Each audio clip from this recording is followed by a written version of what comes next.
वारकरी संप्रदायातील थोर महात्मे व महाराष्ट्रातील विचारवंतांची दुर्मिळ कीर्तने, प्रवचने, व्याख्याने ऐकण्यासाठी सुरेश महाराज सूळ या यूट्यूब चॅनलला अवश्य सबस्क्राईब करून बेल आयकॉन दाबा. विदुर हे कोण? तर दासीचे पुत्र.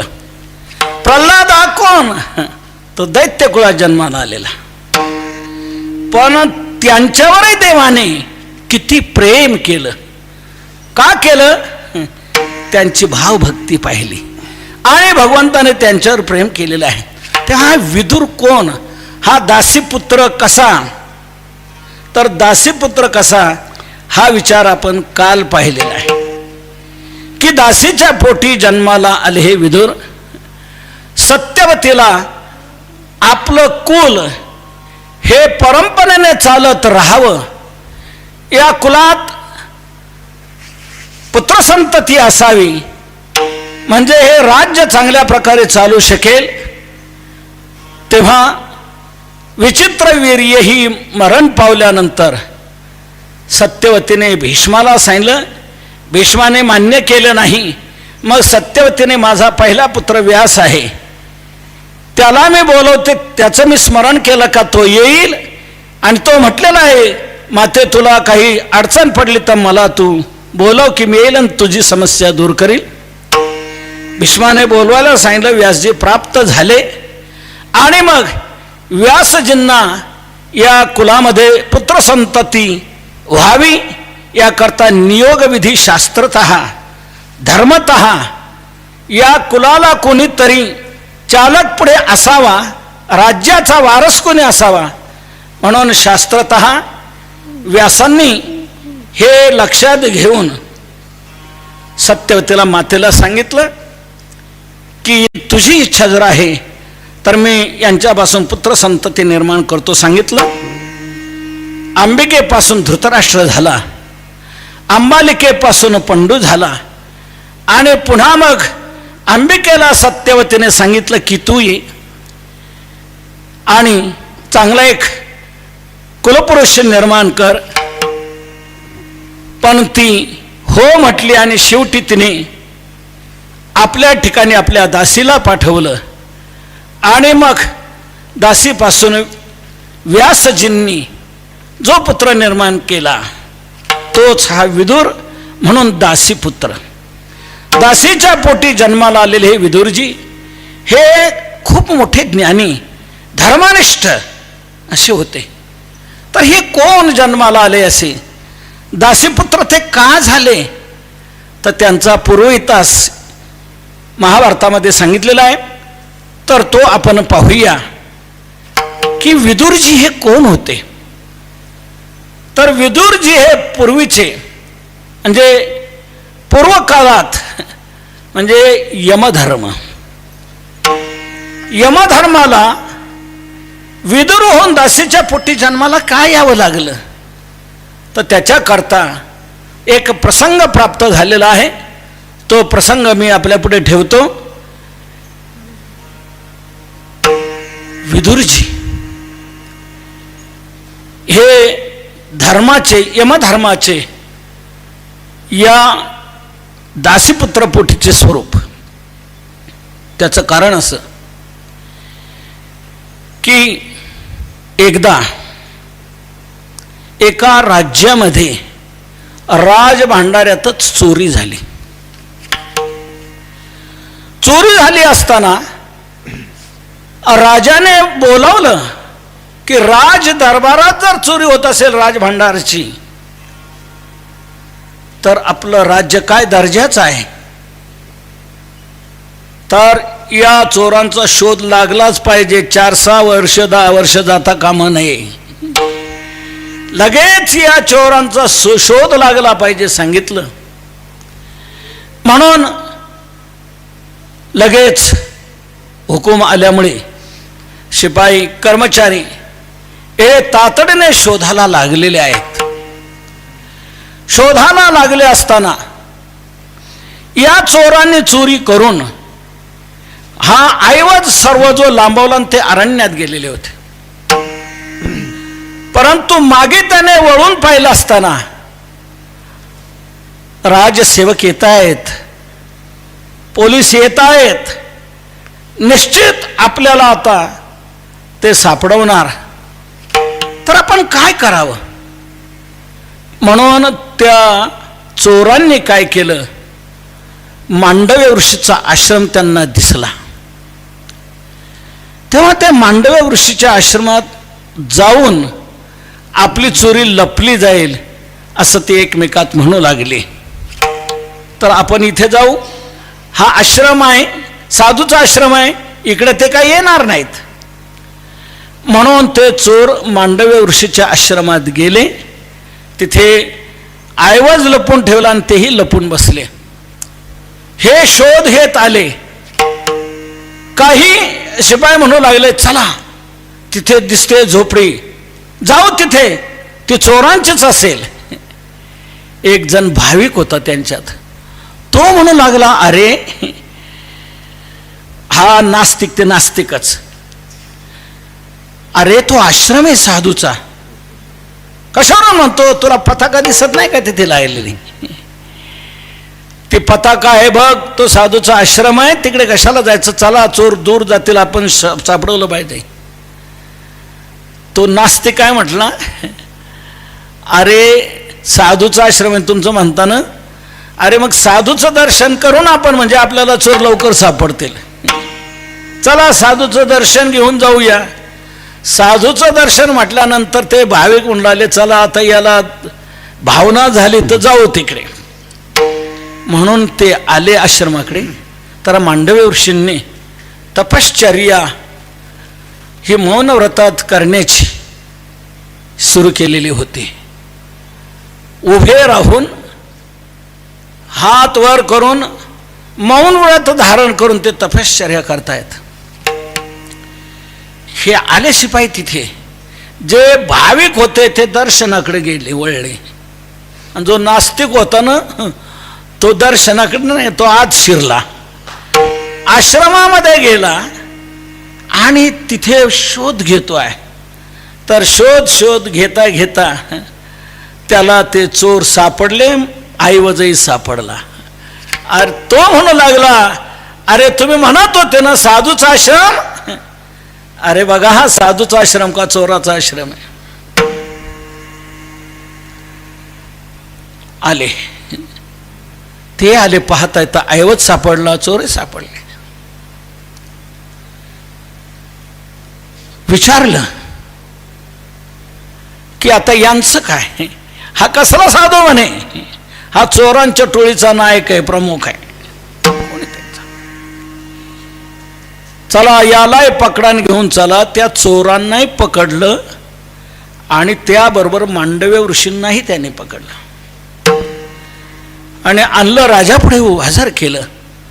राजापुढे हजर केल्यानंतर माल मुद्द्यासह चोर सापडल्यानंतर मग काय तिथे आयोग नेमण्याची गरज नाही का, चौकशी समिती नेमण्याची गरज नाही, माल मुद्द्यासह चोर आहेत. त्यावेळेला राजाने लगेच निर्णय दिला की शुळावर द्या.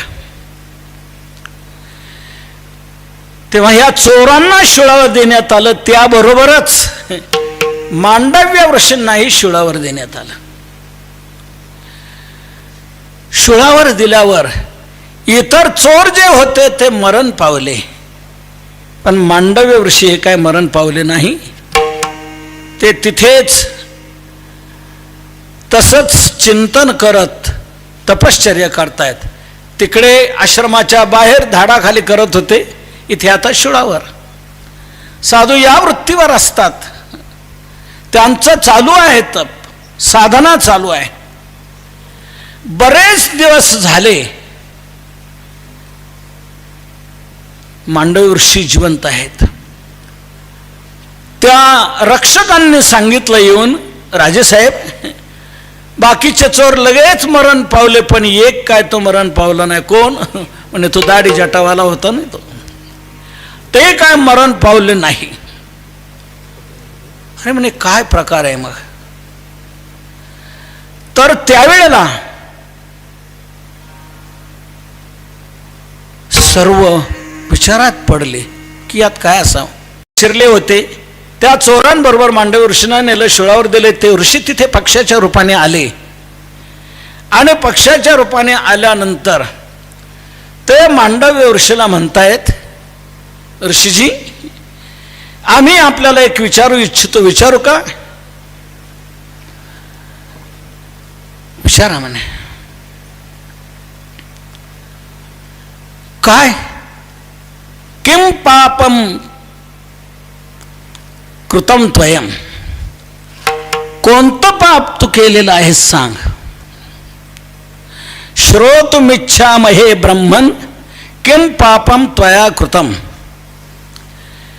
श्रोतुम अहम इच्छामहे, आम्ही ऐकण्याची इच्छा करतो. हे ब्रह्मन किम पापम, कोणतं पाप तुम्ही असं केलेलं आहे की ज्यामुळे येनेह समनुप्राप्तम शूले दुःख भयम महत्, की ज्यामुळे महान दुःख तुम्हाला हे भोगावं लागतं आहे, शूळावर तुम्हाला जावं लागलेलं आहे.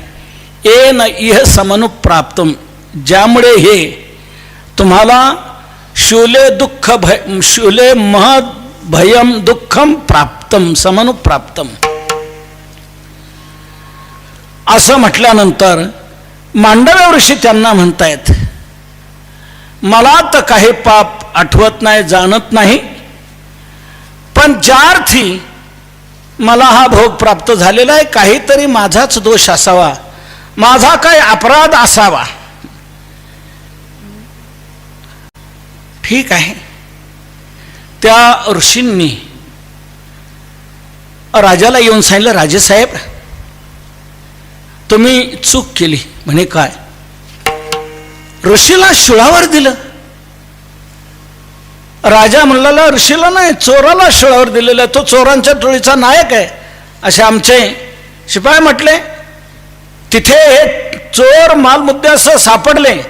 आमच्या शिपायाने त्यांना विचारलं, कुठे आहेत, काय आहेत, कुठे गेले? हे काही बोलले नाही, काही सांगितलं नाही. तर ते मौन व्रत धारण करून होते. तर ते मांडव्य ऋषी आहेत राजा, चोर तिथे शिरले होते आपली चोरी लपवण्याकरता.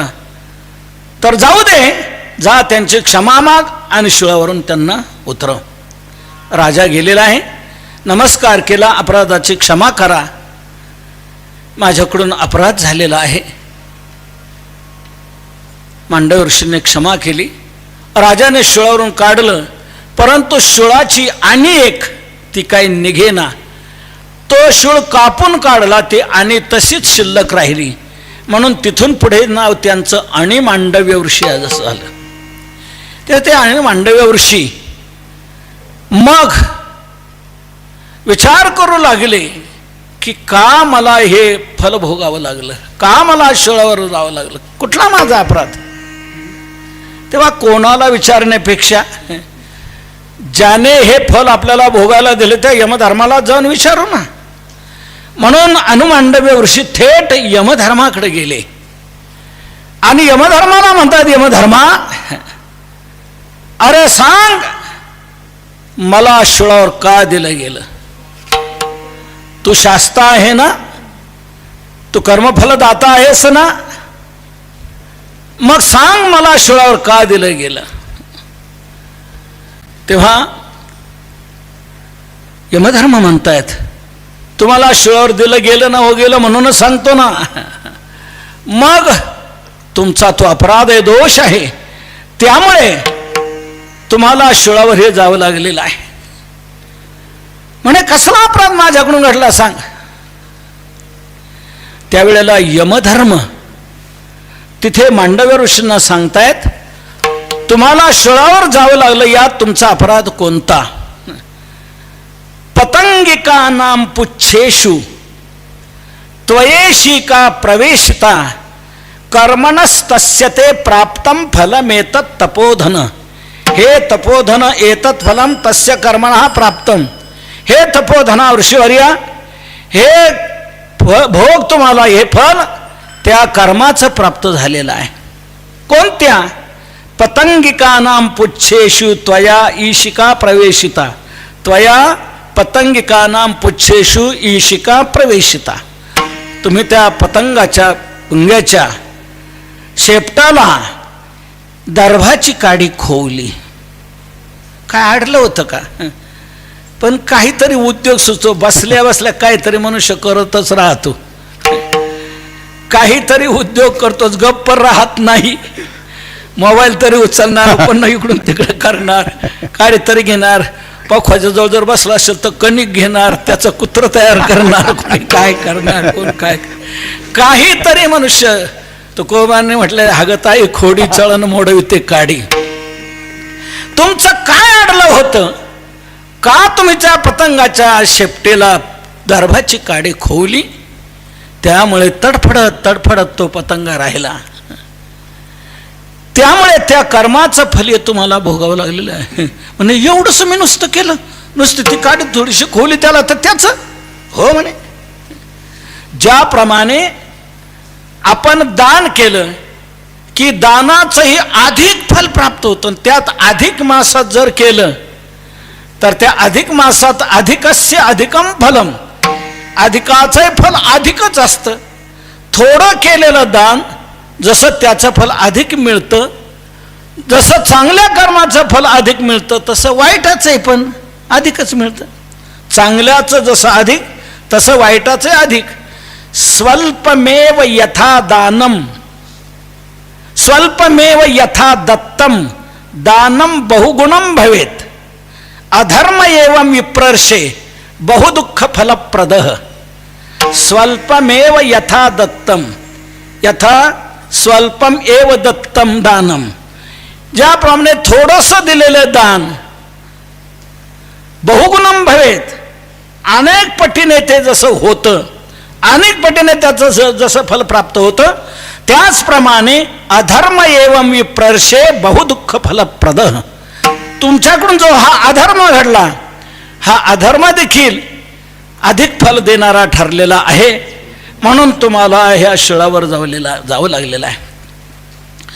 त्यावेळेला मग मांडव्या वर्षी पुन्हा विचारतायत, मी जे ते केलं, दर्भाची काडी त्या पतंगाच्या शेपटाला खोवली, हे केव्हा मला सांगा.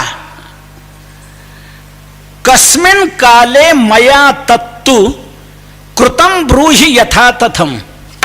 कथम काले, कोणत्या काळात मी, कस्मिन काले, कोणत्या काळात मी हे केलेलं आहे, हे मला जसंच्या तसं सांग. कृतं ब्रूहि यथा तथम, कस्मिन काले मया तत्तु कृतं ब्रूहि यथा तथम. जसं असेल तसं सांग, त्याच्यातलं काय काढू नको, तुझ्याबद्दलचं काय घालूही नको त्याच्यात. जसं असेल तसं सांग, मी केव्हा केलं ते सांग. कस्मिन काले मया तत्कृतम. त्यावेळेला तेनोक्तो धर्मराजेन बाल भावे त्वया कृतम. त्यावेळेला धर्मराजाने असं सांगितलं की बाल भावे त्वया कृतम, तू लहान असताना हे केलेलं आहेस. लहान असताना केलं, हो, लहान असताना जर मी ते केलेलं आहे आणि त्या कर्माचं हे तुम्हाला फल दिलेलं आहे, तर धर्मा, तू नीट घटना वाचली नाही, शास्त्र नीट वाचलं नाही, नीट नियम लक्षात घेतले नाही, नुसतं कर्म माझ्याकडून ते घडलं, तू फल दिलं, पण मी कोणत्या कालात केलं ते तू पाहिलं नाही. हा पोट कलमाचा भाग तू लक्षात घेतला नाही.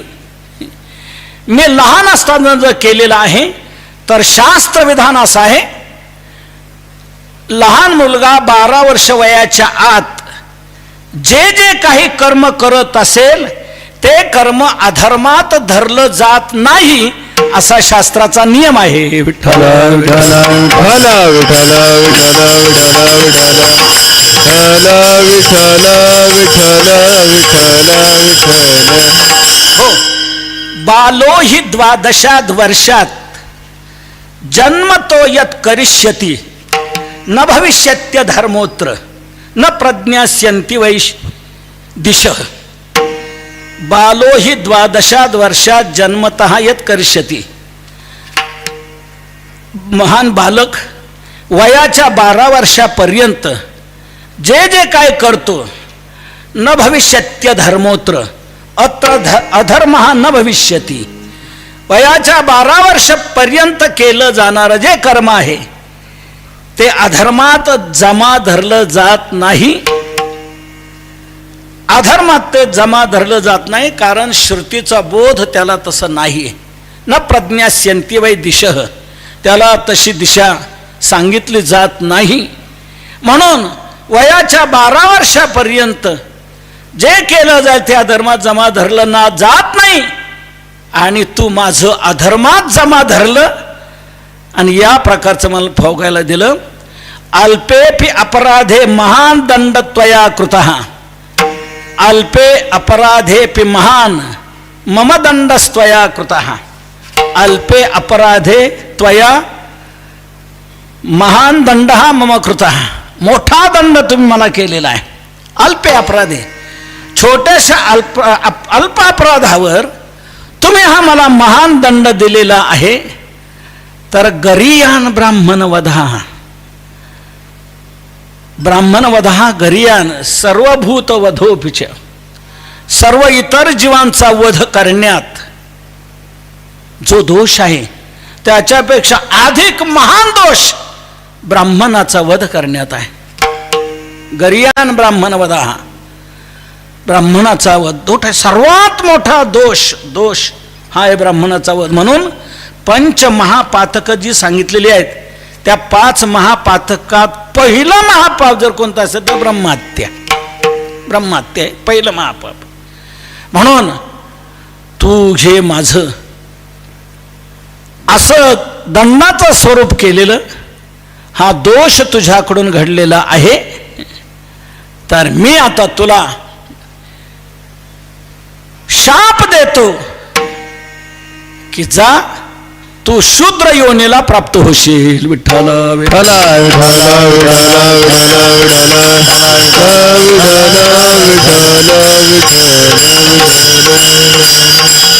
शूद्र योनावतो धर्म मानुष संभविष्यसी. शूद्र योनावतो, शूद्र योनौ अतः, अतः शूद्र योनौ, शूद्र योनावतो. म्हणून अतः म्हणजे म्हणून तू आता शूद्र योनीला मनुष्य होऊन येशील. शूद्र योनीला, मनुष्याच्या शूद्र योनीला तुला जन्म प्राप्त होईल. या प्रकारे शाप मी तुला देतो. म्हणून मांडव्य ऋषीने धर्मराजाला दिलेला हा शाप की तुला शूद्र योनीला जन्माला यावं लागेल. आणि एक लक्षात घे, इथून पुढे मी आणखी घटना दुरुस्ती करतो आणि चांगल्या प्रकारे लक्षात आणून देतो. मर्यादां स्थापयाम्यद्य लोके धर्म फलोदयम, अहम अद्य लोके अधर्म मर्यादा स्थापयामी. अधर्म फलोदयम, अधर्माच्या फलाचा उदय हा केव्हा होईल याची मर्यादा मी आता स्थापित करतो. मर्यादां स्थापयिष्यामी लोके धर्म फलोदयम, लोके अधर्म फलोदयम मर्यादाम अद्य स्थापयामी. लोकांमध्ये अधर्माच्या फलाचा उदय कधी होईल याची मर्यादा मी आता स्थापित करतो असं सांगितलं. आणि मला 12 वर्ष वयाच्या आत केलेल्या कर्माचा असा दोष दिला, अधर्मात जमा धरणं मला हे दुःख भोगायची फाळी आली. तर मी आणखी त्या मर्यादेत माझ्याविषयी अपराध केलेला असल्यामुळे आणखी मी 2 वर्षाची वाढ करतो. आणि 12 मध्ये अधिक 2 वर्ष, तर 14 वर्ष वयापर्यंत जे केलं जाईल ते अधर्मात जमा धरलं जाणार नाही अशी मी मर्यादा आता जाहीर करतो. विठ्ठल विठ्ठल विठ्ठल विठ्ठल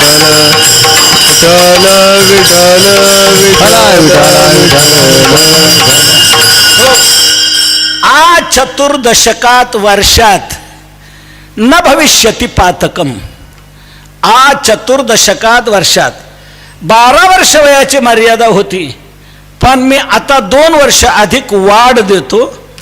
14 वर्ष वयात जे काय केलं जाईल आज चतुर्दशकात वर्षात जन्म न भविष्यति पातकम. 14 वर्ष वयापर्यंत केलेलं हे पाप होणार नाही. परत कुर्यात याच्या नंतर केलं जे जाईल परत कुर्वताम एव. परतः कुर्वताम एवम.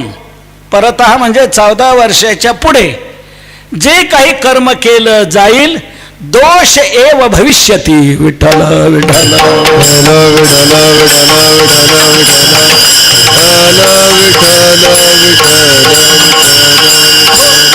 म्हणून 14 वर्ष वयाच्या पुढे जे काही केलं जाईल ते दोषात जमा धरलं जाईल, अधर्मात जमा धरलं जाईल.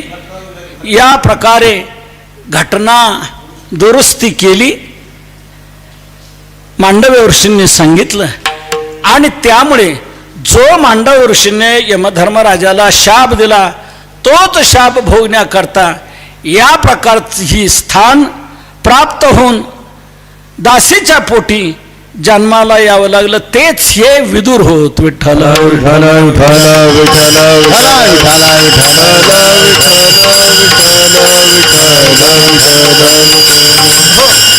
तेव्हा यमधर्माला देखील अधर्म घडल्यानंतर त्याचा दुष्परिणाम कसा भोगावा लागला की दासीच्या पोटी जन्माला यावं लागलं मनुष्य रूपाने. शूद्र योनावतः मानुषः संभविष्यसी म्हटलं. शूद्र योनीमध्ये दासीच्या पोटी जन्माला यावं लागेल, म्हणून तेच दासीच्या पोटी जन्माला आलेले हे यमधर्म आहेत. तर यमधर्माला देखील अधर्म जर घडला तर त्यालाही क्षमा नाही. ते कर्मफल यमधर्माला भोगावं लागले, मग आपलं काय. तेव्हा आपण प्रत्येकाने विचार करावा की आपल्याकडून जर काही अधर्म घडला, दोष घडला, अपराध घडला तर आपल्याला क्षमा होईल, आपल्याला सोडलं जाईल, आपल्याला त्यातून वजा केलं जाईल का. यमधर्माने ते आपलं केलेलं अल्प अपराधाचं कर्म देखील स्वतः भोगलं आणि दासीच्या पोटी जन्माला आले. आपण देखील यातून चेतना प्रेरणा घ्यावी की आपण आपल्या जीवनामध्ये गेलेलं आयुष्य कसं गेलं जाऊ द्या, घडलं ते घडलं. असंग संगे घडले अन्याय बहुता धर्म उपाय, तुकोबारांनी नाटाच्या अभंगात म्हटलंय. अनेक काय घडलं ते घडलं जाऊ द्या, पण इथून पुढे आजपासून आपण चेतना घेऊन असा दृढ निश्चय करावा की अधर्म आपल्या जीवनात घडूच द्यायचं नाही, वाईट काही होऊच द्यायचं नाही आणि चांगलं केल्याशिवाय राहायचं नाही. वाईट अधर्म दोषयुक्त जर आपल्या जीवनात काही घडलं तर आपल्याला सुटका नाही, आपल्याला ते कर्म त्या पद्धतीने भोगावंच लागणार आहे. यमधर्माने भोगून दाखवलं, देवाने भोगून दाखवलं, रामप्रभूला भोगावं लागलं, भगवान श्रीकृष्णाला भोगावं लागलेलं आहे. या मृत्यूलोकात आलेल्याला कोणालाही त्यात सुटका नाही. म्हणून आपण आपल्या जीवनामध्ये याची वाटचाल चांगली करावी, अधर्म आपल्या जीवनात घडू देऊ नये. म्हणून जे यमधर्म विदुरहून आले त्या विदुरांनी आपल्या जीवनामध्ये सर्वांना धर्म सांगण्याचंच काम केलेलं आहे, कर्तव्य सांगण्याचं काम केलेलं आहे. म्हणून खूप रीतीने विदुरांनी धृतराष्ट्राला समजून देण्याचा प्रयत्न केला आहे. विदुर हा सर्वस्वी दुर्योधनाचा ऐकायला लागला आणि दुर्योधन बेफाम वागू लागलेला आहे. पांडवांना अतिशय त्रस्त करतो आहे, त्रास देतो आहे अनेक प्रकारे लाक्षागृहात जाळण्याचा प्रयत्न केला. दुर्योधनाने हे सर्व रचलं होतं पांडवांना नष्ट करण्याचं. विदुरजींनी याचा धर्मराजाला असा संकेत करून दिला की शत्रूने तुमचं जे केलेलं आहे हे प्रेम समजू नका, तुमच्या घाताकरता केलेली ही योजना आहे. तर तिथे राहताना सावध राहा आणि जिथे राहणार तिथे ते शोधा कसं घर आहे, लक्षात घ्या. आणि त्याच्यातूनही वाचण्याकरता मी एक मार्ग सांगतो. वनाला आग लागल्यानंतर वनातले सगळे झाडं जळून जातात, पण त्या वनातच असणारे उंदीर मात्र बिळात शिरतात, आत खाली जमिनीत शिरतात आणि जमिनीतून बाहेर पडतात आणि त्या आगीपासून ते वाचतात. तसं तुम्ही तुमच्या जीवनात हे सर्व लक्षात घ्या आणि यातून जिवंत असे बाहेर पडा. विदुराने दिलेला सल्ला आहे, विदुराने दिलेली ती दिशा आहे. आणि त्याप्रमाणे मग पांडवांनी तिथे त्या लाक्षागृहात असताना हे सर्व लक्षात घेऊन त्याप्रमाणे ते बाहेर पडले. पुढे आलेले आहेत, परत त्यांना आणण्याचा प्रयत्न केला. पुढे गेल्यावर द्रौपदी स्वयंवर झालं, द्रौपदीला जिंकलपणामध्ये आणलेलं आहे, त्यांचा विवाह आलेला आहे. त्यावेळेला कोणते विदुर हे सर्व म्हणू लागले पांडव मेले. पांडवांचं सर्व दसपिन पाडलं होतं कौरवांनी, गेले म्हणून, मेले म्हणून. परंतु आहे जिवंत ज्या वेळेला त्या राक्षसाचा वध केला आणि तसंच द्रौपदी स्वयंवरात जिंकल्यानंतर हे पांडवच आहेत असं सर्वांच्या लक्षात आल्यावर त्यांना आणा असा आग्रह मग धरला. विदुराने सांगितलं, आणलेलं आहे. पुढे विदुराने खूप प्रकारे धृतराष्ट्राला सांगितलं की याला आवरा, दुर्योधनाला आवरा, त्याचं ऐकू नका, नाही तर सर्व अनर्थ निर्माण होईल, सर्व कुल नष्ट होईल. अनेक प्रकारे सांगितलं. पण धृतराष्ट्र म्हणतायत, विदुरा तू नेहमी हेच टोचतो मला, हेच टोचतो मला, की दुर्योधनाला काढून द्या, दुर्योधनाचं ऐकू नका, मानू नका. त्यापेक्षा तूच राहू नको नाही इथे. तू त्या पांडवांचंच कौतुक गातो आणि दुर्योधनाला नाव ठेवतो. अरे तो नाव ठेवण्यासारखंच वागतो म्हणून ना, तो चांगलं करतो का? दुर्योधनाला हे कळलं दुसऱ्याकडून की विदुर आपल्या बाबतीत चुगल्या करतायत, आपल्या पित्यांना सांगतायत. तेव्हा दुर्योधनाने ही काकाची मर्यादा ओलांडली, सोडली आणि सांगितलं, विदुरजी आम्ही तुम्हाला काका म्हणून म्हणतो, परंतु तुम्ही मात्र आमच्या विषयी डाव धरून आहात, आमच्या वडिलांना वेगळं भरवत आहात. तर नीट राहायचं असेल तर राहा, नसेल तर इथून निघून जा. बापानेही म्हटलं आणि मुलानेही म्हटल्यानंतर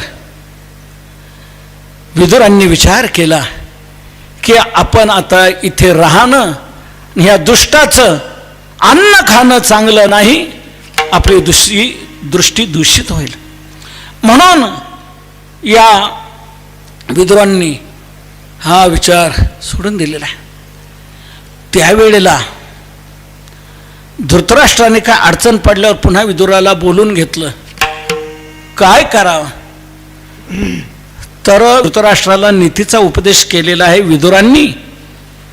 काय वागावं, कसं वागावं, कसं राहावं, काय करावं, हा सर्व नीतीचा उपदेश 8 अध्यायात धृतराष्ट्राला केलेला आहे. मला असं वाटतं आपण प्रत्येक जणाने ती नीती लक्षात घ्यावी आणि त्याप्रमाणे आपली आचारसंहिता वाढवावी, त्याप्रमाणे आचरण आपलं ठेवावं की आपल्यालाही खूप चांगल्या प्रकारे सद्गती प्राप्त होऊ शकते. म्हणून ती विदुर नीती महाभारतातले प्रसिद्ध 8 अध्यायाचे धृतराष्ट्राला केलेला उपदेश ती आपण प्रकाशन संस्थेने प्रकाशितही केलेली आहे. प्रत्येकाने आपण ते वाचून आपल्या जीवनात तसं वागण्याचा प्रयत्न करावा मग दुर्योधनाने आणि धृतराष्ट्राने सांगितलं की इथे राहू नका. मग विदुरजी आणि आपली पत्नी, तिचं नाव सुलभा नाव होतं पत्नीचं विदुरजींच्या, त्या सुलभाला घेऊन विदुरजी बाहेर पडले. सोडून दिलं, नदीच्या किनाऱ्यावर गेले. तिथे एक झोपडी बांधली, पर्णकुटी बांधली. जसे आपले गणेशोत्सवात गणपतीला पर्णकुटी होती तशी पर्णकुटी बांधली आणि त्या पर्णकुटीमध्ये विदुरजी राहू लागले. विदुरजी आणि सुलभा रात्रंदिवस चिंतन करत होते. एकनाथ महाराज आपले एका वासुदेवात म्हणतात की जगामध्ये तोच एक धन्य आहे की रात्रंदिवस नित्य चिंतन त्यांचं घडत होतं. एका जनार्दनी नित्य हरीचे कीर्तन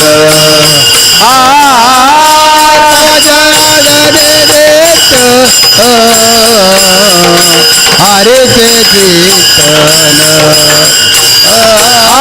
एका जनार्दनी नित्य हरीचे कीर्तन एका जनार्दनी नित्य हरीचे कीर्तन आसनी शयनी सदा हरीचे चिंतन आसनी शयनी सदा हरीचे चिंतन आसनी शयनी सदा हरीचे चिंतन आसनी शयनी सदा हरीचे चिंतन धन्य जगी तोची एक हरी रंगी नाचे रामकृष्ण वासुदेव सदा स्मरे वाचे धन्य जगी तोची एक हरी रंगी नाचे रामकृष्ण वासुदेव सदा स्मरे वाचे. मग विदुरजींनी विचार केला की या दुष्टाचं अन्न खाण्यात काही अर्थ नाही, म्हणून त्या दोघांनीही धृतराष्ट्राला सोडलेलं आहे. राज सिंहासनाचं, राज दरबारातलं वास्तव्य त्याच्यातून बाहेर पडले, झोपडे बांधून तिथे राहू लागले. आता या विदुरजींचं तत्वज्ञान, ब्रह्मज्ञान, त्यांची विद्वत्ता हे आपण पाहिली. दासीच्या पोटी जन्माला कसे हे पाहिलं, यमधर्म कसे आले याचा विचार आपण केला. आता अशा विदुरावर भगवंताने कसं प्रेम केलेलं आहे आणि त्यांच्या घरी येऊन कण्या कशा खाल्लेल्या आहेत, दासीपुत्र कण्या विदुराच्या भक्षी. तर याचा आपण विचार करू आणि मग सेवेला विराम देऊ. सर्वांनी तत्पूर्वी एकदा मोठं प्रेमाने भगवंताचं भजन करा. विठोबा रखुमा जय जय विठोबा रखुमाई जय जय विठोबा रखुमाई जय जय विठोबा रखुमाई जय जय विठोबा रखुमाई विठोबा रखुमाई विठोबा रखुमाई कुमाई विठोबा रखुमाई विठोबा रखुमाई विठोबा रखुमाई विठोबा रखुमाई जय जय विठोबा रखुमाई विठोबा रखुमाई विठोबा रखुमाई विठोबा रखुमाई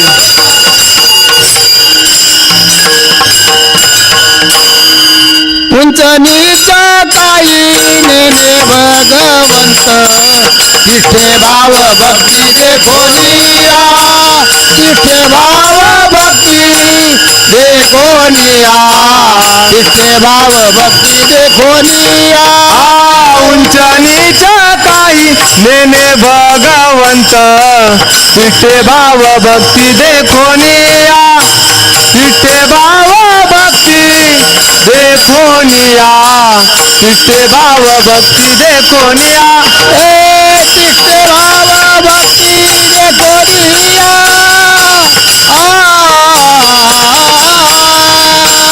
इंचनीचे काही नेने भगवंत तिथे भाव भक्ती देखोनिया तिथे भाव भक्ती देखोनिया तिथे भाव भक्ती देखोनिया तिथे भाव भक्ती देखोनिया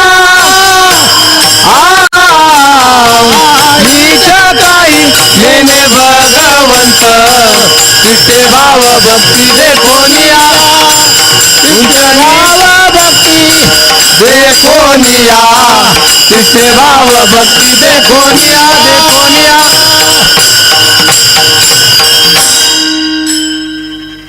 भगवान हे उंच नीच काही पाहत नाही, भावभक्ती पाहतायत.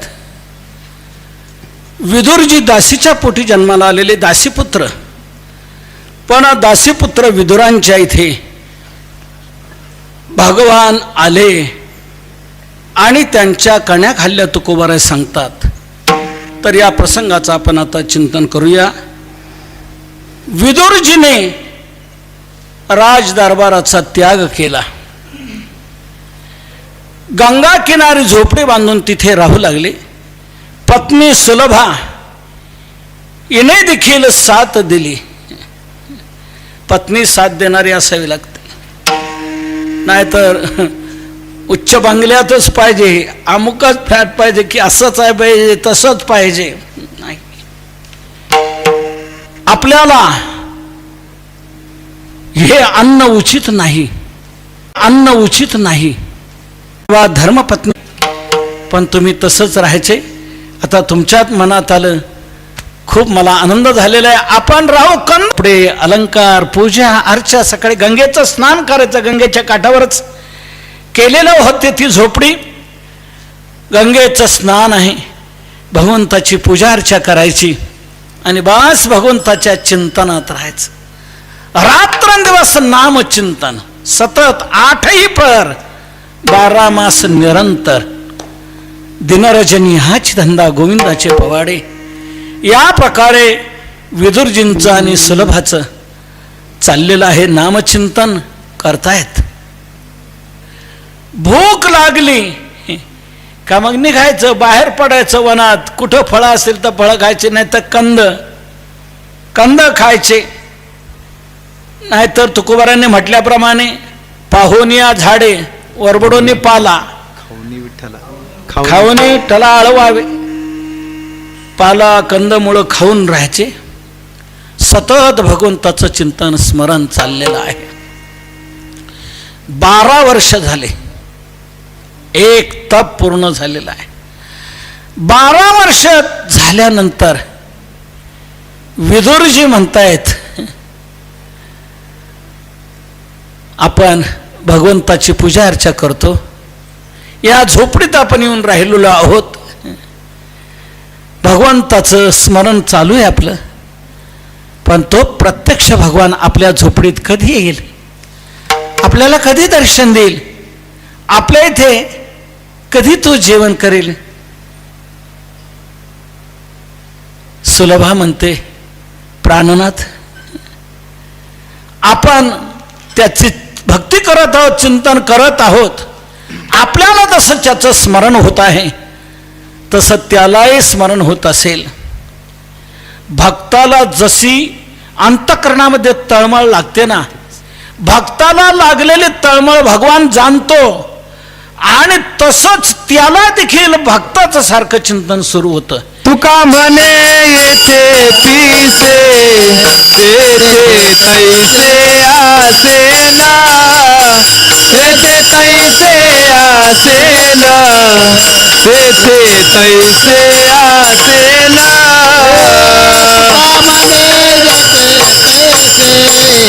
तेथे तैसे असेल तेथे तैसे असेल तेथे तैसे असेल. तुका म्हणे येथे पिसे तेथे तैसे असेल. तसंच भगवंताला देखील त्या भक्ताचं वेड लागतं. भगवंताला देखील असं वाटत होतं माझा विदुरजी किती स्मरण करतोय, किती चिंतन करतोय, आणि माझ्या भक्ताची पत्नी धर्मपत्नी देखील किती साथ देते आहे, तीही किती भक्ती करते, किती चिंतन करते. मला जावं लागेल त्यांच्याकडं, त्यांना भेट द्यावी लागेल असं भगवंताच्या मनात येते.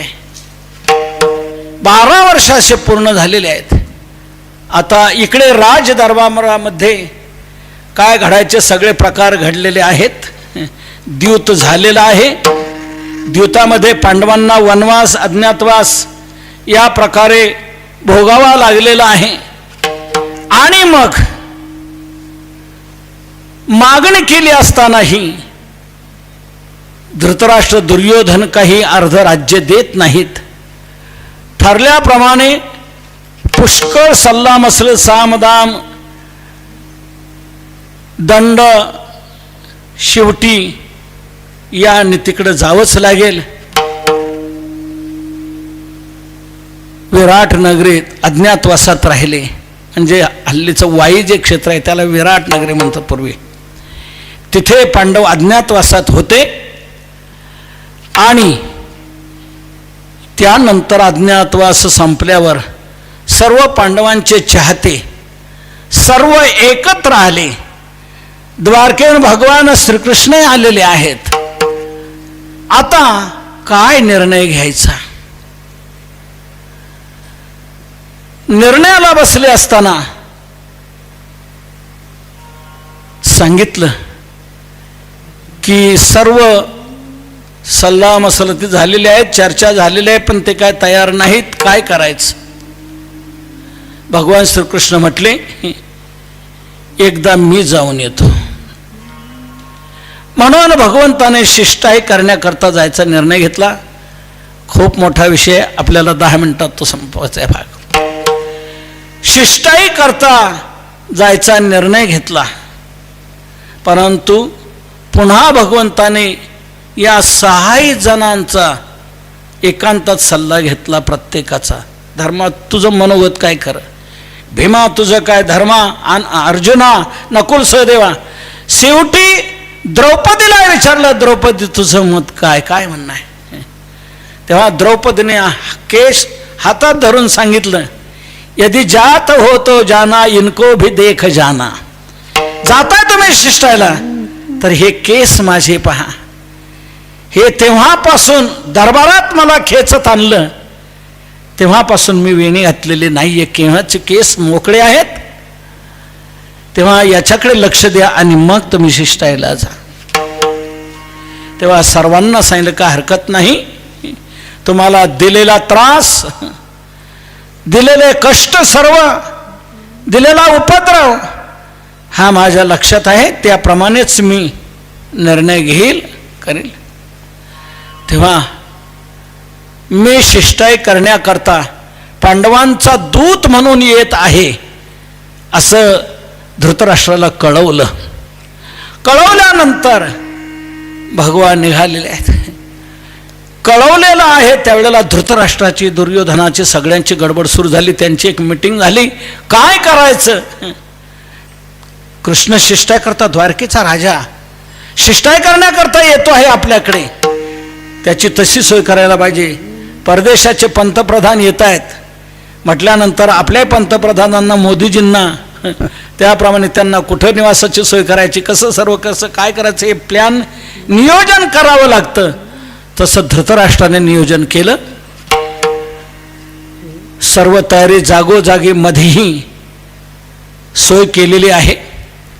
एक चांगल्या प्रकारचं दुःशासनाचा महाल सर्वात चांगला होता. दुर्योधनापेक्षा दुःशासनाचा महाल नवीन तयार झालेला, नवीन केलेला खूप उत्कृष्ट होता. त्यात त्यांचा निवास, तेथे 56 भोग त्यांच्याकरता तयार करणं इत्यादी सर्व महिनाभर अगोदर तयारी चालली होती. महिनाभर सर्व स्वागताची तयारी. तेव्हा सर्व हस्तिनापूरमध्ये जिकडे तिकडे सर्व लोकांना कसं राहायचं, आपलं राज्य कसं दिसलं पाहिजे, तसे सारख्या गाड्या फिरत होत्या. शिस्त ठेवायची, चांगल्या प्रकारे राहायचं. भगवान श्रीकृष्ण द्वारकाधीश येत आहेत, सर्वांनी स्वागत त्याप्रमाणे करायचं आहे. आता असे बोर्ड फलक लावले, जाहीर करतायत. तेव्हा आता उद्या भगवान येणार आहेत, रथारूढ होऊन हस्तिनापुरात येणार आहे. ही बातमी विदुरजींना कळली, सुलभाला कळलेली आहे. तेव्हा विदुरजींना कळल्यानंतर स्नानावून येता येता त्यांना कळल्यावर खूप आनंद झाला विदुरजींना. 12 वर्ष आपली झाली. खरोखरे कोणतंही आपलं इच्छित फल प्राप्त व्हावं असं जर वाटतंय तर त्याला आपण तप केलं पाहिजे, काय अनुष्ठान केलं पाहिजे. अनुष्ठानाशिवाय आपल्या जीवनात विशेष फल प्राप्ती अशी होऊ शकत नाही. म्हणून प्रत्येक क्षणाची आपली कृती आपण अशी करत राहिलं पाहिजे की ती तपात जमा व्हायला पाहिजे, ती पुण्यात जमा व्हायला पाहिजे, ती धर्मात जमा व्हायला पाहिजे. थोडंसं आपल्या जीवनात धर्म का आणि ती पापाचं असं जीवनात काही घडू नये. जर चांगलं घडावं असं वाटतं तर काहीतरी तप साधना आपल्या जीवनात, आचारसंहिता चांगली घडली पाहिजे. भगवान आपल्या घरी यावा, संत आपल्या घरी यावेत, आपल्या जीवनात चांगलं साफल्य व्हावं असं जर वाटतंय तर चांगलं केलंच पाहिजे. क्षणाक्षणाला जागा राहून या प्रकारे वाटचाल केली पाहिजे. विदुरजी म्हणतायत आपण 12 वर्ष तप केले. आणि खरं तर मला असं वाटतं, विदुरजी म्हणतायत आपल्या मनात की भगवान श्रीकृष्ण हस्तिनापूरला येत आहेत हे वाटतं पांडवां धृतराष्ट्रा करता नाही, आमच्या करता येत आहेत, आमच्या करता येत आहेत. आमचं 12 वर्षाचं तप झालं म्हणून येत आहेत. विदुरजी स्नानावून आले, असे आनंदात दिसले. सुलभा म्हणू लागली, प्राणनाथ आज 12 वर्षात इतक्या आनंदात तुम्ही मला कधी दिसले नाही, पण खूप आनंद तुमच्या चेहऱ्यावर जाणवतो आहे. काय असं आज आनंदाचं तुम्हाला वाटते? अगं सुलभा, तू रोज म्हणत होती की भगवान आपल्या इथे कधी येतील, भगवान आपल्या इथे कधी येतील. मग मग येणार आहेत, येणार आहेत, भगवान येणार आहेत. विदुरजी म्हणतायत बस मी मनात तेच म्हणत होते की भगवान आपल्या घरी कधी येतील, आपल्याकडे कधी येतील, आपल्याला कधी दर्शन होईल. त्यावेळेला म्हणजे आज काय वाटतं तुम्हाला, उद्या भगवान इथे येणार आहेत असं कळलंय. तेव्हा आता तुझी इच्छा आहे ना भगवंताने दर्शन द्यावं. हो म्हणे, भगवंताचं दर्शन झालं पाहिजे आणि आपल्या घरी ते जेवायला यायला पाहिजेत, आपल्या घरी इथे. अगं सुलभा तू काय म्हणतेस, ही आपली झोपडी काय, आपल्याला इथे राहायला की दोघांना अडचण तर तिसरा तो कुठे ठेवायचा, कसं बसणार, कसं करणार, तू ही काय अपेक्षा धरतेस. नाही नाही, आलंच पाहिजे तरच आपल्या जीवनात खरं फल मिळेल, अन्यथा काय. अगं म्हणे पण आता जो भगवान येणार आहे म्हणे आपल्याला त्याचं दर्शन होईल का. म्हणे मी उद्या त्याचं दर्शन तुला करून देतो, उद्या दर्शन करून देईल. म्हणे मग आपल्या घरी येण्याचं नाही म्हणत. अगं म्हणे राज दरबारात येणार आहेत, सर्व हस्तिनापूर सुसज्ज झालेला आहे, सर्व जनता स्वागताकरता तयार आहे, राज दरबार तयार आहे, तिथे आपलं कुठं या झोपडीत येणं. तो आता इच्छा नाही म्हणे, आता आले पाहिजेत आपल्या इथे. म्हणे तू अपेक्षा धरू नको, योग्य वेळ आल्यानंतर भगवान आपल्या घरी येईलच, त्याला यावं वाटेलच. तर उद्या मी तुला दर्शन. म्हणे तुमची त्यांची ओळख आहे का भगवंताची. सुलभा म्हणते, विदुरजी म्हणतायत म्हणे चांगली ओळख आहे. मला ते नेहमी काका म्हणतात. मी त्यांना म्हणतो अहो तुम्ही मला असं आहो जावं म्हणू नका काय नाही, परंतु ते म्हणतात नाही नाही काकाजी असं नाही. या प्रकारे विदुरजी सांगतायत चांगलं प्रेमळ आहे, प्रेम करतो. आपण त्याच्यावर प्रेम केलं की तो खूप प्रेम करणारा असा प्रेमळ आहे भगवान. तर म्हणे मग तुम्ही म्हणा ना. म्हणे मी म्हणणार म्हणे. सुलभा म्हणते मी म्हणेल आपल्या घरी देव यायला पाहिजे. म्हणे आता अगं कुठे ते आपली कशी भेट होणार, चाल पण दर्शन दर्शन तर होईल. चाल दुथर्बा दस्त्यावर गर्ज झाले, भगवंताचा रथ येत आहे. विदुरजी आणि सुलभा उभी आहे रस्त्यावर. त्यावेळेला येता येता भगवंताचं लगेच लक्ष गेलं विदुरजींकडे. भगवान हसले, मान हे केली, नवलवली, येणार आहे असं संकेत एक प्रकारे दिला. सुलभाला वाटू लागलं माझ्याकडे पाहिलं भगवंताने बरं का, आणि मान डोलावली, हसले. आता माझ्याकडे नक्की आपल्याकडे येतील ना, येणार ना. विदुरजी म्हणतात अगं राज दरबारात त्यांचं काय आता स्वागत होणार आहे, सगळं तिथे सर्व ऐश्वर्य, त्याच्यातून आपल्याकडे काय, वेळ झाला तर येतील नाहीतर पुढे कधी पण येतील.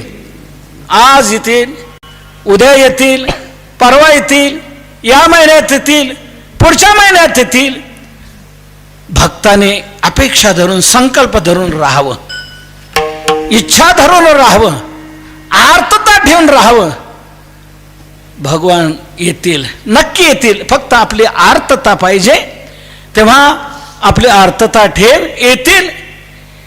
या जीवनात आपण आहोत, मरायच्यात तरी भगवान येतील. नव्हे नव्हे या जन्मात नाही आला, पुढच्या जन्मात, एका जन्मात नाही 100 जन्मात का होईना, पण भगवंताला दया येईल आणि आपल्याला तो दर्शन देईल. शता एका तरी जन्माच्या शेवटी, जन्माच्या शेवटी, शता एका तरी जन्माच्या शेवटी, शता एका जन्माच्या शेवटी, कृपाळुवा पोटी दया, कृपाळुवा पोटी येईल दया, कृपाळुवा पोटी येईल दया, कृपाळुवा पोटी येईल दया. तुकोबाराय म्हणतात तसं, शता एका तरी जन्माच्या शेवटी कृपाळुवा पोटी येईल दया. अगं सुलभा, आपण इच्छा तर ठेवावी, तळमळ तर ठेवावी, भगवान येईल आपल्या घरी, येईल. पण तुम्ही म्हणा, तुम्ही जाऊन विनंती करा, प्रार्थना करा या. म्हणे अगं आता नको, मोठ्याला साकडं पडेल असं आपण वागू नये. विदुरजी म्हणतात, डोंगरे महाराजांनी त्यांच्या भागवतात म्हटलेलं आहे, मोठ्याला साकडं पडेल असं आपण वागू नये. त्यांना त्याप्रमाणे जर वाटलं तर ते स्वतःहून येतील. आपण तसं काही अशा कठीण प्रसंगी साकडं घालू नये. तर दर्शन तर झालं, न हो म्हणे झालं, पण तो आलाच पाहिजे आपल्या इथे. येईल, येईल सुलभा, तुझी तळमळ आहे ना, येईल. तो प्रेम जाणणार आहे, नक्की येईल. म्हणून आलेले आहेत. भगवान गेले, एकेकाला भेटलेले आहेत. धृतराष्ट्राला भेटले, विदुरजींना भेटले, कुंती मातेलाही भेटले भगवान. सर्वांचं जाऊन प्रारंभी स्वागत सर्व झालेलं आहे. दुर्योधनाकडे गेले. मग आता शिष्टाईचा सभेचा प्रसंगानंतर उद्या आहे, तर आज याप्रमाणे सर्व नियोजन चाललं असताना दुर्योधनाला जाऊन भगवान भेटले. दुर्योधनाने सर्व स्वागत सर्व झालं आणि सांगितलं, कृष्णा, राहण्याकरता हा महाल आहे, इथे राहायचं आहे. आपली सर्व तयारी केलेली आहे, 56 भोग तयार केलेले आहे, सर्व करायचं आहे. त्यावेळेला भगवान श्रीकृष्ण म्हणतायत, नाही, मी इथे थांबणार नाही. तू आलेला आहेस आमच्याकडे, पण मी दूत बनून आलेलो आहे, पांडवांचा दूत बनून मी आलेलो आहे. मी द्वारकेचा कृष्ण तुमचा पाहुणा म्हणून आलेलो नाही, मी पांडवांचा दूत म्हणून आलेलो आहे. आणि दूत हा दूताप्रमाणेच त्याने वर्तन ठेवलं पाहिजे, वागलं पाहिजे. दूताचं इच्छित कार्य झाल्याशिवाय दूत स्वागत स्वीकारत नाही, म्हणून मी हे स्वीकारणार नाही. नाही कृष्णा, घेतलंच पाहिजे, स्वीकारलंच पाहिजे. भगवान श्रीकृष्ण म्हणतात, नाही, मी स्वीकारणार नाही. का बरं? आमचे तुमचे संबंध आहेत, आपले संबंध आहेत, त्या संबंधामुळे स्वीकारायला पाहिजे. भगवंताने सांगितलं, संबंध जरी असला तरी कोणी कोणाकडे भोजन करावं याची फक्त 2 कारणं आहेत. 2 कारणाने दुसऱ्याकडे भोजन करावं. एक पहिलं कारण असं आहे, प्रेम जर असेल तर त्याच्याकडे जेवण करावं, हे पहिलं प्रेम.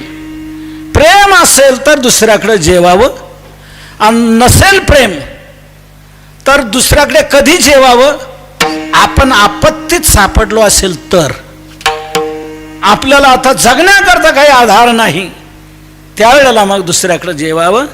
संप्रीती भोज्यान्यन्नानी आपद भोज्यानि वा पुनः. संप्रीती भोज्यानी वा आपद भोज्यानी.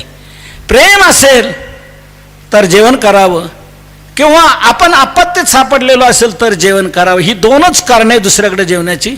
इथे दोन्ही संभवत नाही. पहिलं कारण, तुझं प्रेम आमच्यावर नाही. नच संप्रियसे राजन, नच संप्रियसे राजन आणि नचैव आपदगता वयम. तुझं आमच्यावर प्रेम नाही आणि आम्ही आपत्तीत सापडलेलो नाही, म्हणून आम्ही तुझ्या इथे जेवण करू शकत नाही. म्हणे कृष्णा, एक मी तुला सांगू इच्छितो. काय? पांडवांचा आमचा हा घरगुती प्रश्न आहे. घरगुती, आमच्या घरातला आहे, याच्यात बाहेरच्याने लक्ष घालायचं काही कारण नाहीये. तेव्हा तुम्ही कशा करता यात लक्ष घालता? कशाला हा विचार करता? तर तुम्ही आमचे पाहुणेच आहात, तर याप्रमाणे मानलं पाहिजे. त्यावेळेला भगवान म्हणतात, पाहुणे आहात तुम्ही, जसे पाहुणे आहात तसे पांडवे पाहुणे आहेत.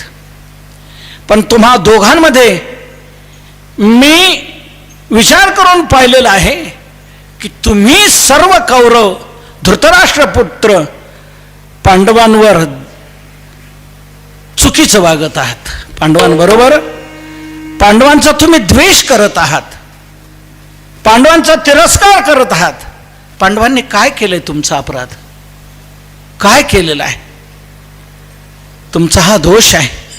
तुम्ही पांडवांना अशी वागणूक देता कामा नये, म्हणून हे बरं नाही. दुर्योधन म्हणतो, तो आमचा घरगुती प्रश्न आहे, तुम्ही पाहुण्यांनी यात लक्ष घालण्याचं काय कारण आहे? नाही, तुम्ही चुकीचं वागत आहात, म्हणून मी तुला महत्व देत नाही. पांडव धर्मचारी आहेत, सदाचरणी आहेत, योग्य नीतिमार्गाने चालणारे आहेत, म्हणून त्यांचं माझं प्रेम आहे. मी त्यांच्याशिवाय मी तुला काहीच समजू शकत नाही. तू त्यांचा द्वेष करणं सोडून दे. जे पांडवांचा द्वेष करतात ते माझाही द्वेष करतात, आणि जे पांडवांचं अनुसरण करतात ते माझे अनुसरण करतायत.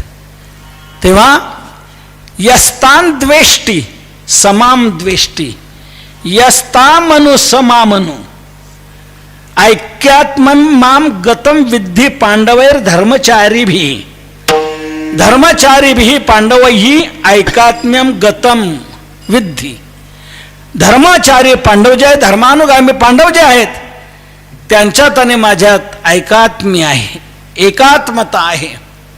म्हणून पांडवांचा जे द्वेष करतात ते माझाही द्वेष करतात. म्हणून तूही माझा मी द्वेषीच समजतो. आणि शास्त्र असं सांगतंय द्विषदन्नम न भोक्तव्यम द्विषदन्नम न भोक्तव्यम द्विषंतम नैव भोजेत. द्विषद अन्न जे असेल ते अन्न खाऊ नये आणि द्विषी जे असतील त्यांना देऊही नये, त्यांचं खाऊही नये आणि त्यांना आपण देऊही नये. पांडवान द्विषसे राजन मम प्राणा हि पांडवाहा. तुम्ही पांडवांचा द्वेष करत आहात म्हणून तुम्ही माझा द्वेष करत आहात म्हणून मी इथे खाणार नाही. या प्रकारे दुर्योधनाला उत्तर दिलं आणि भगवान विचार करून तिथून निघालेले आहेत. सुंदर प्रसंग आहे. त्यावेळेला पद आहे म्हणून आपल्याला अभंग तसं म्हणतील का हरकत नाही, पण ते या वेळचं का कोणत्या वेळचं आहे. तर त्यावेळेला उद्धव ते महालाची रचना निवासाची पाहत होता. कुठं आहे? चांगला आहे, इथे राहायला हरकत नाही. पण भगवंताचं आणि दुर्योधनाचं या प्रकारे सर्व बोलणं झाल्यानंतर निघाले. तेव्हा उद्धवाला हाक मारतायत. उद्धवा, अरे थांबलास काय? इथे आपल्याला थांबायचं नाही, आपल्याला तिकडं जायचंय. कुठं? विदुराकडं. उद्धवाजी चलो विदुरा घर जावे. उद्धवाजी चलो विदुरा घर जावे. उद्धवाजी चलो विदुरा घर जावे.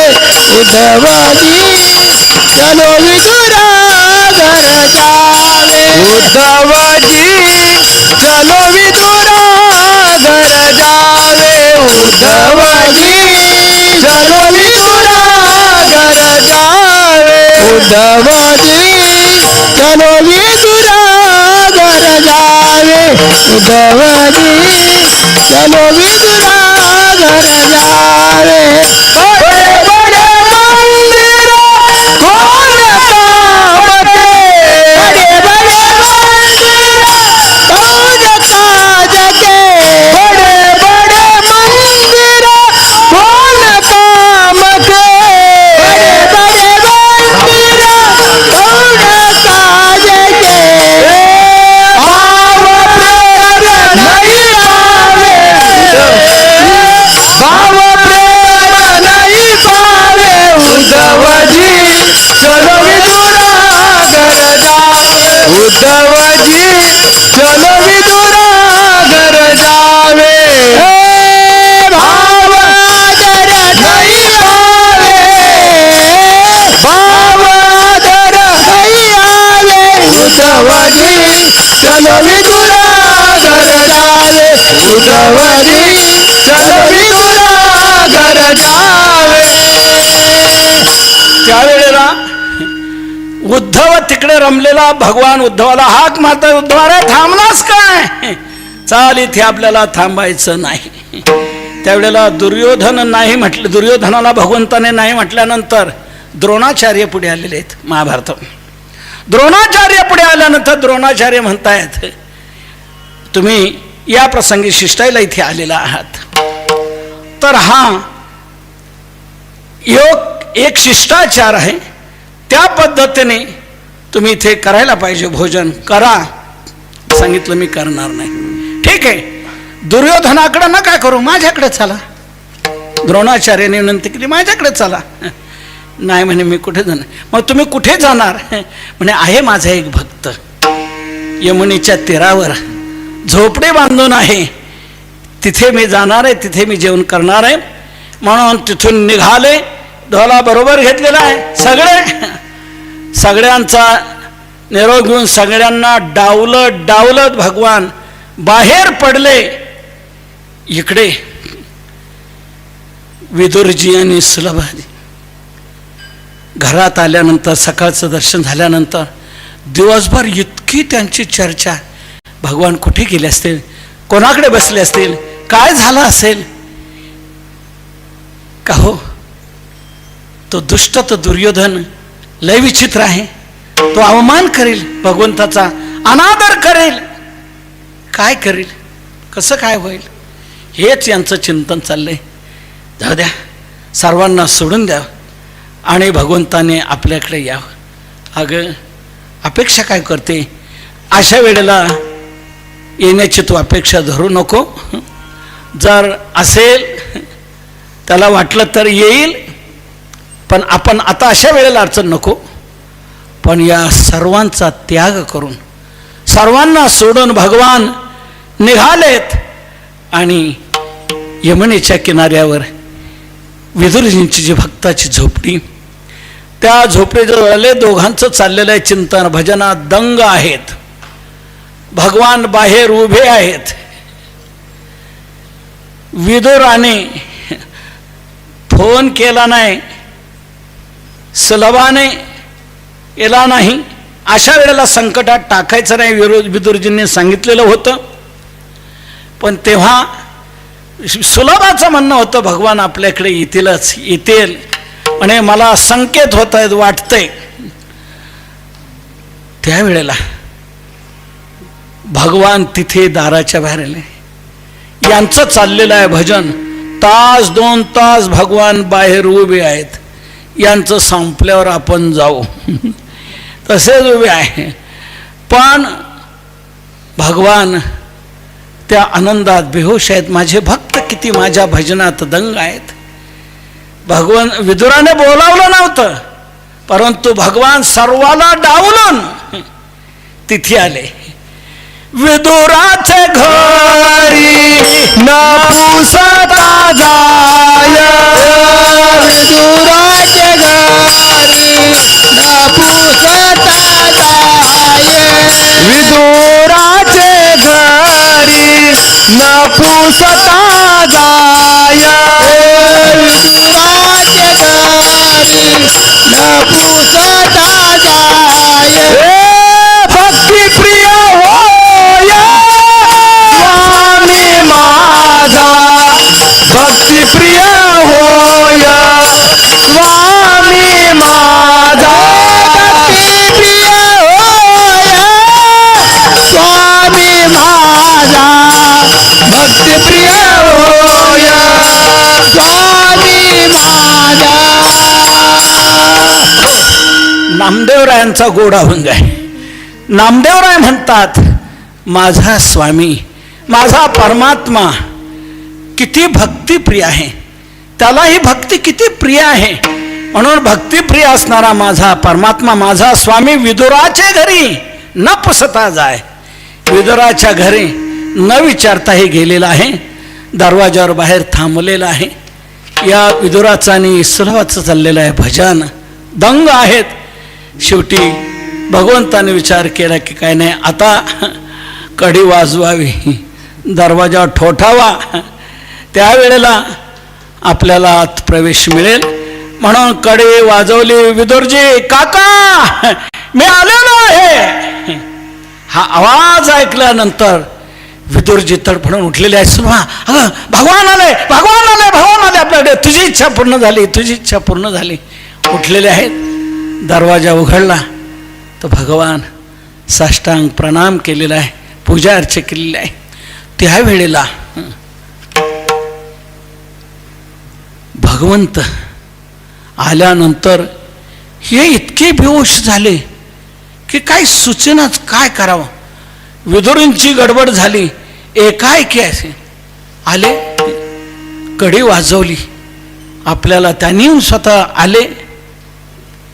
भक्ताने अशी भक्ती करत राहावं, अशी भक्ती करावी की भगवंतानेही आपल्या दरवाजाची कडी वाजवावी. विठ्ठल विठ्ठल विठ्ठल विठ्ठल विठ्ठल विठ्ठल विठ्ठल विठ्ठल विठ्ठल विठ्ठल विठ्ठल. खूप डोंगरे महाराजांचं गोड वाक्य आहे. आपणही अशी भक्ती करावी की अशा भक्तीत आपण राहावं. भगवंताने आपल्या घरी यावं, आपली कडी वाजवावी, दरवाजाची कडी वाजवावी. अशी भक्ती आपल्याकडून व्हायला पाहिजे. खूप आनंद झाला. त्या आनंदाच्या भरामध्ये आता भगवान आलेले, द्वारकाधीश आलेले आपल्या घरामध्ये. आता काय आसन तयारी सर्व काही. लगेच इकडं तिकडं पाहिलं, काय सूचना त्यांना. एक दिसलं आसन टाकलं, पण त्या आसनावर भगवंताला बसवावं ना. सुलभान हेच बसलेले आहेत. देवा बसा, देवा बसा. देवानेच दरबाचं आसन घेतलं, आपलं बसलेले आहेत. काय सुचेना. देवा आम्हाला वाटलं तू आता अशा ह्याच्यात नाही येणार, निवांत सर्व तुझं उरकल्यावर येशील. पण म्हणे मला तिथे कसं. मग दुर्योधनाने तुला जेवणाचं निमंत्रण दिलं नाही का? तिथं तुम्ही जेवला नाहीत का? म्हणे तुम्ही जिथं जेवत नाहीत तिथं मी कसा जेवीन?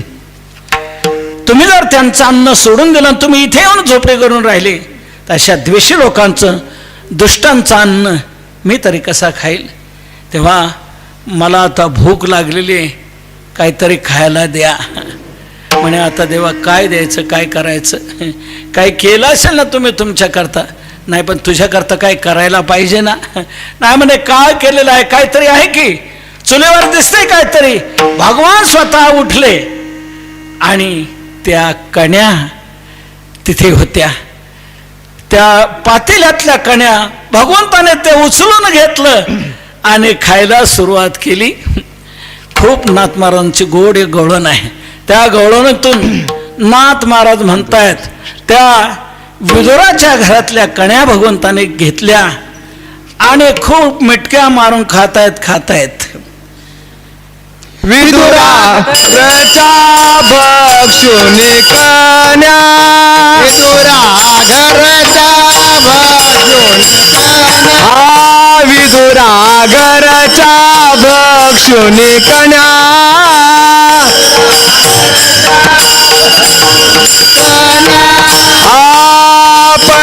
परमानंदे झाला, परमानंदे झाला, परमानंदे झाला, परमानंदे झाला. मनमोहन मुरलीवाला, मनमोहन मुरलीवाला,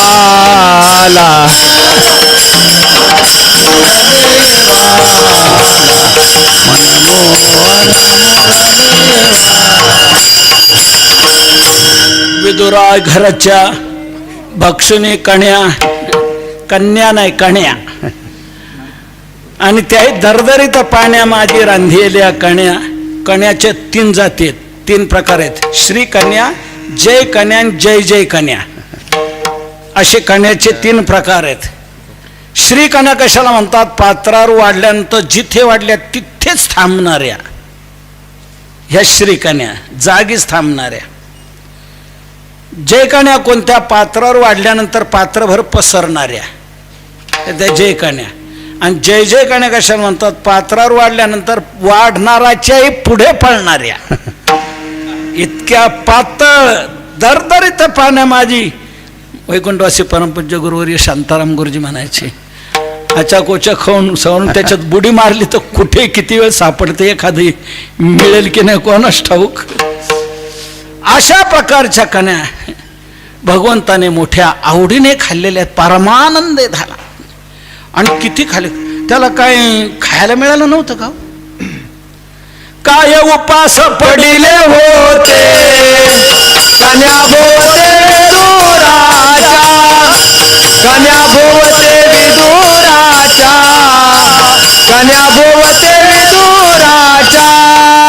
काय उपवास पडले होते कन्या भोवते विदुराच्या, कन्या भोवते विदुराच्या, कन्या भोवते विदुराच्या.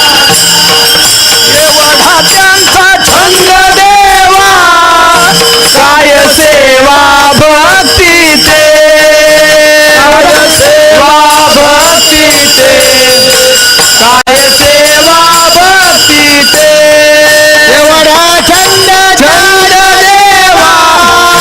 काय सेवा भक्तीचे, काय सेवा भक्तीचे, काय सेवा भक्तीचे. विदुरा काय उपास पडले होते, कण्या भोवते विदुराच्या, एवढा त्यांचा छंद देवा. काय सेवा भक्ती ते. तर अशी विदुरजींची भक्ती अतिशय विशेष होती. म्हणून भगवंतानी हाताने तो टोप उतरवला आणि त्या कण्या खायला सुरुवात केलेली आहे. मग किती खाल्ल्या, किती खाल्ल्या. तुम्ही जसा ढेकर देता ना जोरात, असा ढेकर देपर्यंत, पोट भरेपर्यंत, खूप तंग होईपर्यंत देवाने विदुराच्या ते कण्या खाल्लेल्या आहे. विदुराच्या कण्या खाय धनिवारी, खाय धनिवारी, विदुराच्या कन्या खाय धनिवारी, खाय धनिवारी. विदुराच्या कन्या खाय धनिवारी, खाय धनिवारी,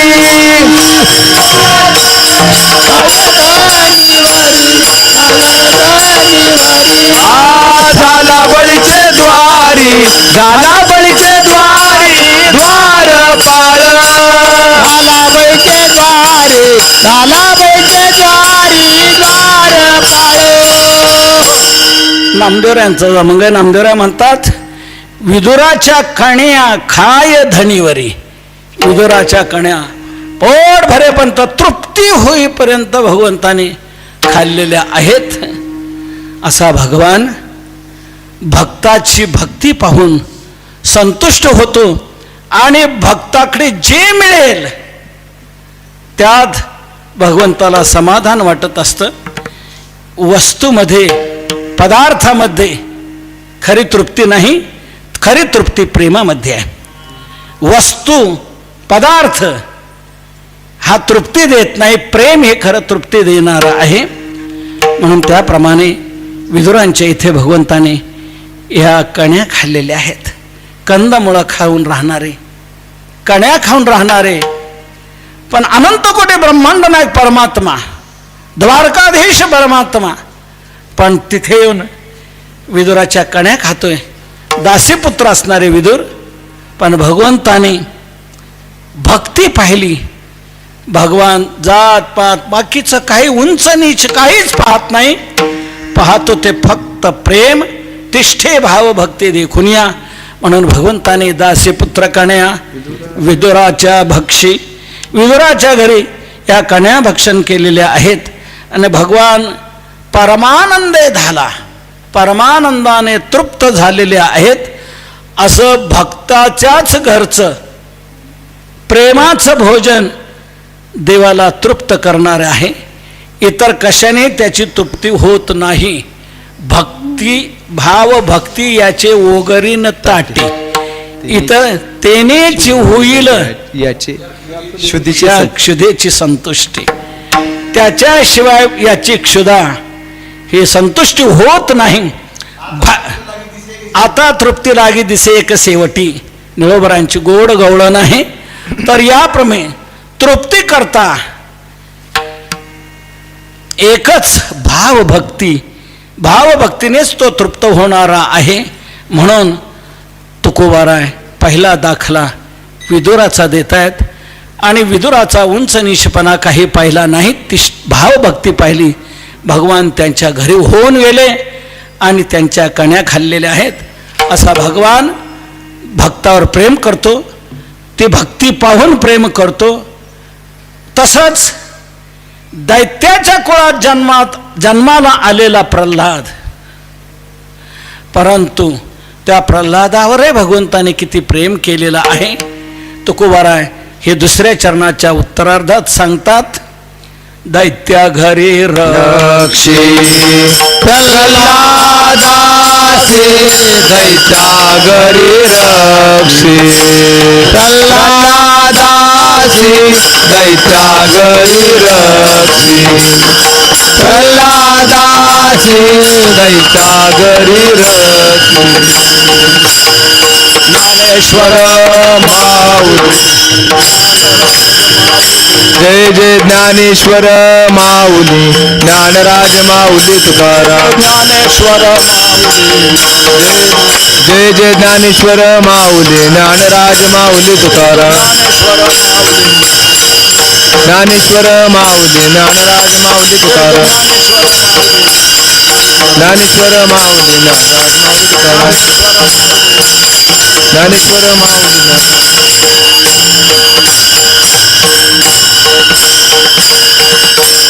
तर दुसरा दाखला तुकोबार आहे प्रल्हादाचा देत आहेत. तो दैत्याच्या घरी जन्माला आलेला प्रल्हाद आता दैत्याचं आणि देवाचं कायमचं विरोधाचं स्वरूप. आता कोणत्या दैत्यांच्या घरी हा प्रल्हाद जन्माला आला आणि तिथे त्याने कसं रक्षण केलं याचा विचार आपण उदय करू. आज इथे सेवेला आपण विराम देऊया. भगवान फक्त भावभक्ती पाहणार आहे, बाकी काही पाहत नाही.